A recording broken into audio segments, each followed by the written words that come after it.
I'm gonna be clear with you guys, there's no app of OnlyFans, but there is a way through which you guys can actually download OnlyFans and use it as an app, alright? Now this might sound confusing, like I'm saying there's no app and I'm saying again there is an app. What the hell am I talking about? Well, to understand what I'm talking about clearly, you need to watch the video until the end, so do not skip any part of this video because you guys are gonna get confused, alright? But before moving forward in this video, if you guys are new to our channel How to Guide, then don't forget to hit the like and subscribe to our YouTube channel with notification turned on. So let's get into today's video now, shall we?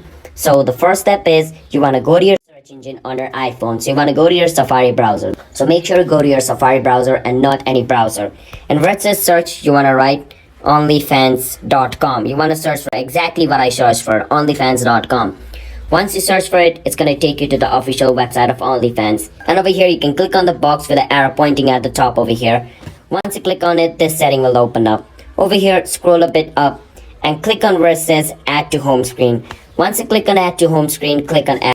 Now what this is going to do is this is going to make your OnlyFans appear on your home screen. Now when you want to open your OnlyFans, you don't have to go to your Safari browser, search for OnlyFans, log in into your account, do that. You can just click on this logo over here and it will straight up take you to the official website of OnlyFans. And if you guys have already logged in into your account will open up. You don't even have to type the login detail every single time.